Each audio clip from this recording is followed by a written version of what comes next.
Hi, I'm Rachel, and this is my May 2022 Would You Read It challenge. This is a book tag that I've co-opted that was started by Et2 Brody. I'll link down below. The idea of this tag was to pick books at random and read only the first sentence of them and then ask your audience what you'd think of them.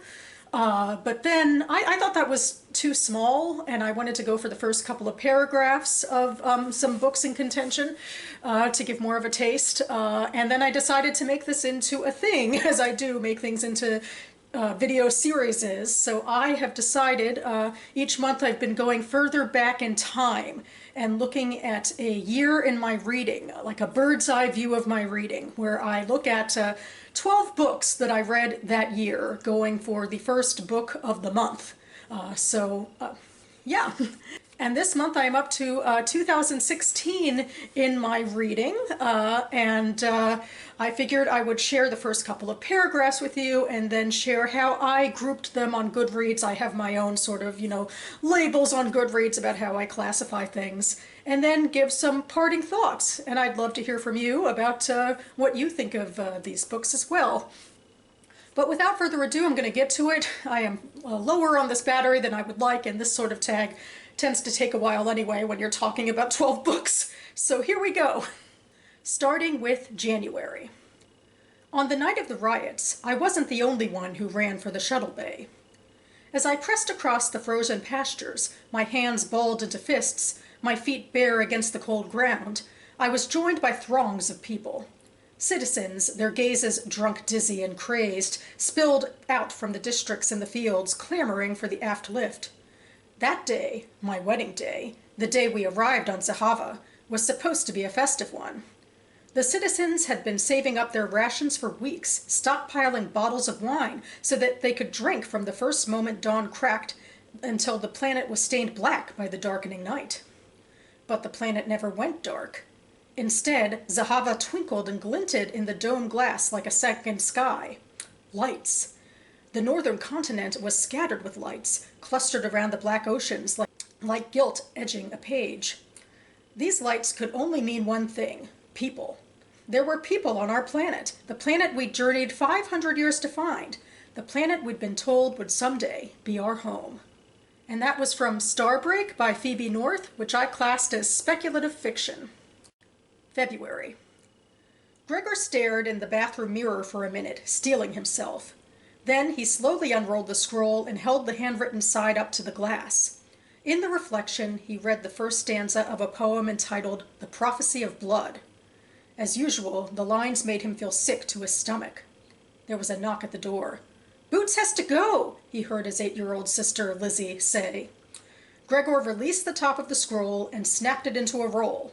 He quickly stuck it in the back pocket of his jeans and pulled his sweatshirt down to conceal it. He hadn't told anyone about this new prophecy yet, and didn't intend to until it was absolutely necessary. And that was from Gregor and the Curse of the Warmbloods by Suzanne Collins, which I classed as young adult fiction. March. I was born in a tiny, low-ceilinged ground floor apartment. My parents slept on the sofa bed that filled their room from almost wall to wall when it was opened up each evening. Early each morning, they used to shut away this bed deep into itself, hide the bedclothes in the chest underneath, turn the mattress over, press it all tight shut, and conceal the whole under a light gray cover, then scatter a few embroidered oriental cushions on top, so that all evidence of their night's sleep disappeared. In this way, their bedroom also served as a study, library, dining room, and living room. Opposite this room was my little green room, half taken up by a big-bellied wardrobe. A narrow, low passage, dark and slightly curved like an escape tunnel from a prison, linked the little kitchenette and toilet to those small rooms. A light bulb imprisoned on an iron cage cast a gloomy half-light on this passage even during the daytime. At the front, both rooms had just a single window guarded by metal blinds, squinting to catch a glimpse of the view to the east, but seeing only a dusty cypress tree and a low wall of roughly dressed stones. Through a tiny opening high up in their back walls, the kitchenette and toilet peered into the little prison yard surrounded by high walls and paved with concrete, where a pale geranium planted in a rusty olive can was gradually dying for want of a single ray of sunlight. On the sills of these tiny openings we always kept jars of pickles and a stubborn cactus in a cracked vase that served as a flower pot. And that was from A Tale of Love and Darkness by Amos Oz, which I classed as memoir. April. A man alone in a room. Not such an extraordinary thing. Yet as I stepped into the chamber, I had a sense of something out of place. My eyes traveled around the space, the woven pillows, the low table set with sweating ewers of cool water. It was all in order, and yet something was not right. Then I grasped it. It had been a while since I found him in a room by himself. For a long time, it seemed, he had moved in a press of people, members of his household, the men of his army, his sons, servants, sycophants. He stood by the open window, his back to me. From my place by the door, I could not see what he saw, but the sounds made plain enough what held his gaze. The snap of banners in the breeze, the stamp of hooves, the wince and grind of iron on stone. And woven among these, like a bright thread through homespun, the sudden, excited shouts of little boys. For them, born in the years of victory, muster for war was cause for uncomplicated joy. I knew that giddy thrill. I had been such a boy myself once, when he, little more than a youth, led the band that sacked my village. And that was from The Secret Chord by Geraldine Brooks, which I classed as Jewish fiction. May. For services rendered. His father and grandfather and great-grandfather had all practiced medicine in Berlin. Dr. Ernst Weldmann never questioned, rather he embraced, the ancestral tide that swept him along a similar stream, especially since his father's career had ended too soon, as so many others' had ended too soon at Verdun. But how could he explain the specific decision to treat the ills of the young? His wife, who had sought treatment in Vienna early in their marriage, espoused a theory that the motivation stemmed from his own childhood experiences. Of course, Clara knew about the death of his younger brother, then age 6, from scarlatina, and she had seen for herself the sadness in his sister born less than a year after the burial. Almost from infancy, Lisa had seemed to recognize herself as the replacement child who could not quite compensate for the one her parents and her elder brother had lost. Perhaps that was why she married so young, escaped to her new husband's home in Munich. She rarely wrote or visited. Sometimes, especially when he watched his own children playing, Ernst wished she would. And that was from The Quiet Americans by Erica Dreyfuss, which I classed as Jewish short stories. June. November. The buildings are amazing in this shitbox town. Late 18th century row houses, dirt basement colonial wonders, high-ceilinged Victorians, clapboards, wood stoves, crappy plumbing, gracious proportions. Faded grandeur, semi-rot. Clawfoot bathtubs with old brass fixtures, rusty as hell. Here and there, the odd sparkling restoration, someone's nouveau riche marble kitchen. Here's my favorite, 4-story brick, 3 windows wide, with a historical landmark plaque, built in 1868. Elaborate molding painted many shades of green. My friends, Crispin and Jerry, spent the better part of 10 years rehabbing it. They're on sabbatical this year in Rome, those bastards. They sublet to this amazing poet with a visiting gig at the college, Mina Morris. I'm a little obsessed with her, by which I mean a lot, which I guess is what obsessed means. The parlor curtains are open and the lights are off. And that was from After Birth by Alyssa Albert, which I classed as Jewish fiction. July. Job interview. Jack Torrance thought, officious little prick. Ullman stood 5'5", and when he moved it was with the prissy speed that seemed to be the exclusive domain of all small, plump men. The part in his hair was exact, and the dark suit was sober but comforting. I am a young man you can bring your problems to, that suit said to the paying customer. To the hired help, it spoke more curtly. This had better be good, you. There was a red carnation in the lapel, perhaps so that no one in the street would mistake Stuart Ullman for the local undertaker. As he listened to Ullman speak, Jack admitted to himself that he probably could not have liked any man on that side of the desk, under the circumstances. And that was from The Shining by Stephen King, which I classed as speculative fiction. August. I was brain injured before it was trendy. Before the football players and the boxers and the soldiers started coming out. Before other families emerged to talk about the devastation. Before common people started looking for answers. I wasn't hit by shrapnel or gunfire, by a fist or a flying object. I wasn't knocked unconscious by pavement and a wheel, by a driver who wasn't paying attention. By accident. I have no memory of before. For me, it all started after. I was hit by a truck. My neck snapped and my brain shook, and I almost died. I was 3. Dad believed I was destined to live, in part because the day it happened it was Tu B'Shavat, the Jewish festival of the trees, and according to some rabbinic law he read, fruit from a tree isn't supposed to be eaten in the tree's first 3 years of life. In the 4th year it goes to God, and after that, anyone can eat it. And that was from Peace of Mind by Michelle Edelman, which I classed as Jewish fiction. September. The first one on the production team to die will be the editor. He doesn't yet feel ill, and he's no longer out in the field. He went out only once, before filming started, to see the woods and to shake the hands of the men whose footage he'd be shaping. Asymptomatic transmission. He'd been back for more than a week now, and is sitting alone in the editing studio, feeling perfectly well. His t-shirt reads, "Coffee in, genius out."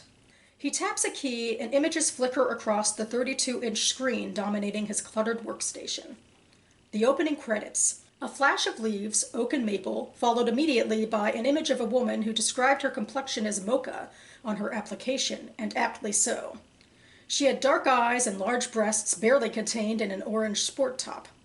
Her hair is a mess of tight black spirals, each placed with perfection.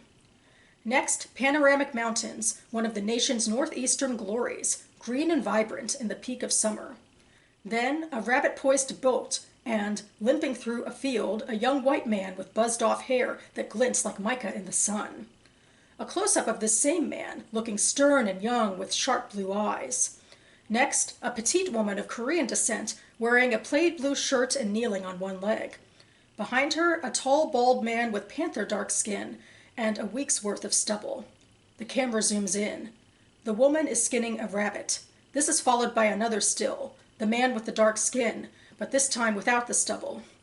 His brown-black eyes meet the camera calmly and with confidence, a look that says, "I mean to win." And that was from The Last One by Alexandra Aliva, which I classed as speculative fiction. October. Winter's toes have become ice cubes. They were as cold as cold as the dark side of Luna, as cold as... Security feeds captured him entering the AR Central Meds Clinic's sublevels at 2300 UTC. Thaumaturge Amory Parks spoke with a serene, measured cadence, like a ballad. It was easy to lose track of what he was saying, easy to let all the words blur and conjoin. Winter curled her toes inside her thin-soled shoes, afraid that if they got any colder before the trial was over, they would snap off. And that was from Winter by Marissa Meyer, which I classed as speculative fiction. November. Cramped. Sleeping in a car is cramped. Being a third-hand Honda, it's no palace to begin with. If it was a van, they'd have more room, but fat chance of affording one of those, even back when they thought they had money. Stan said they're lucky to have any kind of car at all, which is true, but their luckiness doesn't make the car any bigger. Charmaine feels that Stan ought to sleep in the back because he needs more space. It would only be fair, he's larger. But he has to be in the front in order to drive them away fast in an emergency. He doesn't trust Charmaine's ability to function under these circumstances. He says she'd be too busy screaming to drive. So Charmaine can have the more spacious back, even though she has to curl up like a snail because she can't exactly stretch out.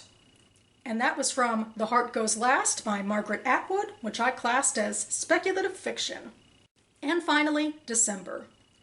From the ground we stand, from our ships we live, by the stars we hope. Exodus Proverb. Day 128, GC Standard 306. Transit.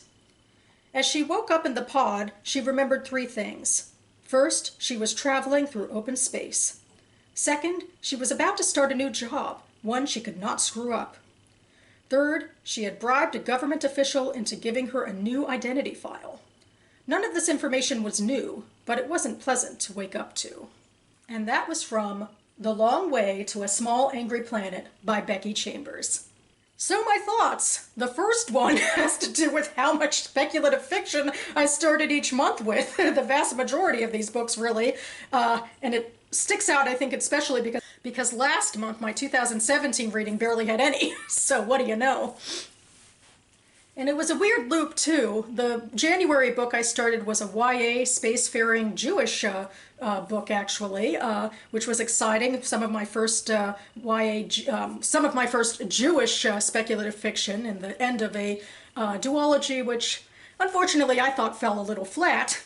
But then my December read was the very first one in Becky Chambers's Wayfarer series, which really took, I think, book 2 by storm, and I loved them so much. There's 4 books, and she says the series is complete, but I'm kind of hoping she's not legit about that. She'll want to come back, but in the meantime, she's moved on to writing some novellas, and she really has become a pretty significant voice, I think, in the SFF community, so that's pretty fun. Some of the other books I read in this tag really were some of my favorites of the year.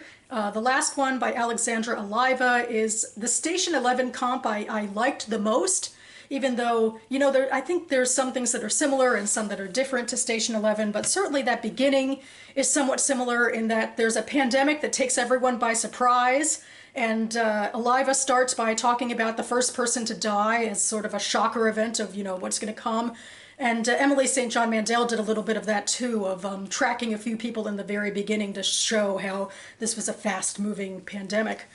So there's that.